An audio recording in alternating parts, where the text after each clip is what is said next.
In the heart of the night, this world will burn bright. We will set it alight. In the heart of the night, in the heart of the night, this world will burn bright. We will set it alight. In the heart of the night.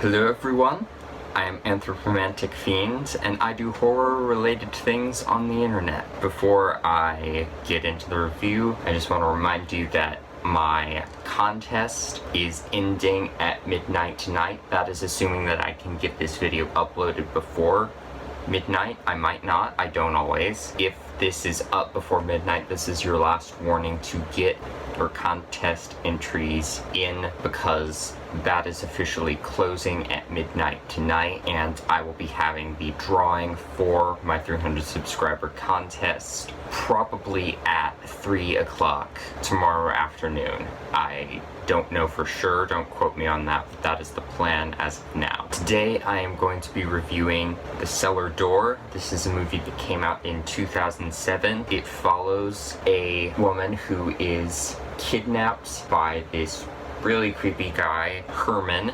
The movie follows her being locked in his cellar in this box that he's created, this cage, and her attempts to escape, and her girlfriend Krista trying to come and save her. Visually, this movie is overall really good. Sets, costumes aren't really anything too remarkable. It's basically just normal people clothes, and there's a shopping mall. It's mostly Herman's house. His basement is kind of creepy. He's got some nasty stuff in there, but it's nothing too remarkable. The cinematography is overall pretty good. There are some cool creative shots and edits in the film, but the very opening of the film has so much shaky cam in it that it's hard to tell what's happening, and it's disorienting, and not in a good horrifying way, just in a confusing way. But otherwise, this movie looks really good. There are some dream sequences that Rudy has that are really cool, where she sees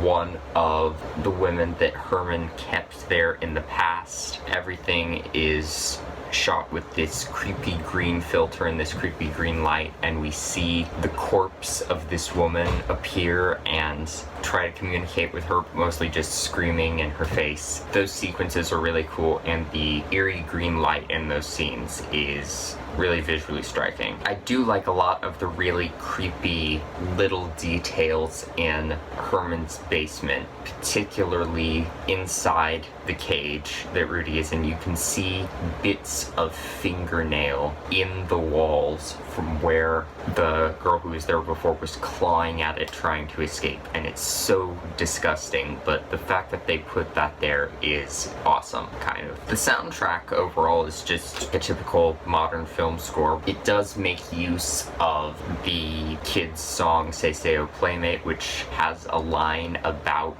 a cellar door in it, which is where this movie gets its name. They play with that as a motif throughout the score. You hear it as this creepy whistling, as humming. You actually hear both this really deep voice singing it and these kids singing it, and there's even a rock version of it at the very end of the film that is hilarious to me. I still prefer it when it was used in the Addams Family, but it's a fun motif in this film. The story I wasn't crazy about at the very beginning of the film, because it felt like it was just going to be this story from the perspective of a serial killer and him kidnapping and torturing women. But that is not what this film is. It is this really weird character. He doesn't kill these people. He wants to keep them, and he's trying to understand their lives and know everything about them, and he's also kind of creepily in love with them. You see one of his previous victims at the beginning of the film, and we see her in these creepy dream sequences, but the focus on this film is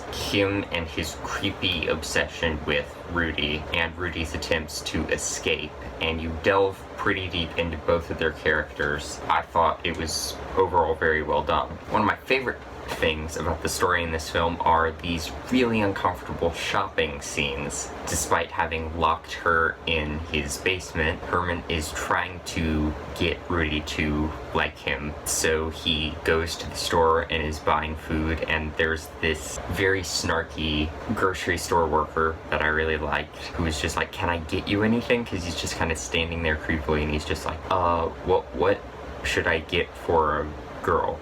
And then she's like, "Chocolate. You should always get chocolate." So he just piles a bunch of chocolate into his shopping cart and leaves. Being stuck in this cage constantly, Rudy has to deal with some hygiene stuff, so Herman ends up going out to the store and buying a bunch of tampons just by himself. And it's such an uncomfortable scene, but it's really funny for that reason. Later, there's a really weird scene where he's trying to be really, really nice to Rudy, and her, in her attempts to escape, has started being really nice to him. In the meantime, trying to find a way to escape from the cage. He ends up making a chocolate cake for Rudy, and they both eat it together, and it's really weird. He's so happy that she enjoyed the cake that he just goes back to the store and just piles like 1,000,000 of the chocolate cake mixes into his shopping cart and just slams them down on the counter. It's just like, "Oh, this isn't for me, this is for my girlfriend." And she's like,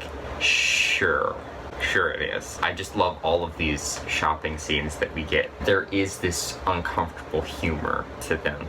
I wouldn't say it ends in a way that I liked, but it is a very brutal ending and a very, very satisfying ending. After what we've seen these characters go through in the film, part of it is very, very tragic and I hate it, but the other part of it is very cathartic and very satisfying, and it is what I wanted to see. Herman makes for a very good villain. He's got this childlike element to him. Again, he's like humming Say a Playmate in the movie. That's kind of his little motif. He plays Eeny, Meeny, Miny, Mo with the pictures of Rudy and Krista that he has found in trying to decide which one of them to stalk and to kidnap. He's also got this weird scientific element to him where he keeps samples of everything. He has fingernail samples. He puts like a chamber pot in there, and then he keeps the contents, which is disgusting. He'll take blood samples, he'll analyze them and try to make sure his captive is healthy. And he's creepy because he seems oddly nice in a lot of ways, because he's like,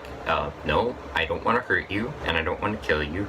I just want you to stay here. I'm going to try to understand you." But then whenever someone tries to make an attempt to escape or is vicious or cruel in any way, he'll say, whenever he does something to that person in retaliation, "You brought this upon yourself. It's your fault. This isn't my fault, it's your fault," even though it's completely his fault. So he does this whole thing where he puts the blame on the victim. That's really The actress playing Rudy gives a fantastic performance in this movie. She shows this really great range of emotion. She is sad and in tears and terrified at the beginning of the film. Then we get to see her try to be nice to Herman. We get to see this kind, gentle side of her, and then there is this really vicious, angry side to her that we see at points in the film. There's a scene where Herman is talking about how his previous captive was in love with him, and she just starts laughing hysterically and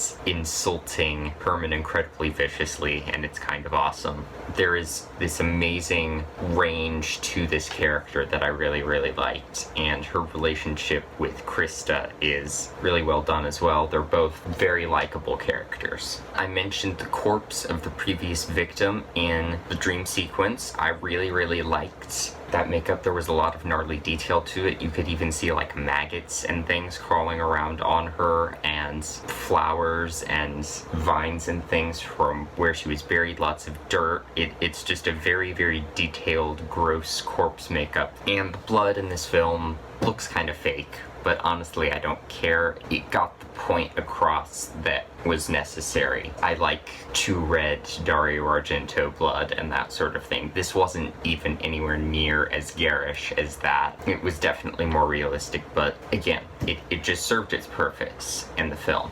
And that is really all I have to say about this movie. There isn't too much else I want to get into. I don't want to spoil this movie for you. I'm not sure if I would watch this movie again. I feel like once is probably enough. I wasn't enjoying it at first, but as I got into it, I enjoyed it more. I think it is worth watching at least once if you want a creepy, somewhat psychological film that gets inside the head of this weird stalker character, as well as this really, really sympathetic couple who are trying to escape from whatever his weird dream is. I do recommend checking out The Cellar Door. It's not a must-see, but it is a pretty well-made movie. That is my review for The Cellar Door. Thank you for watching my video, and hopefully I will see you in another one. Bye.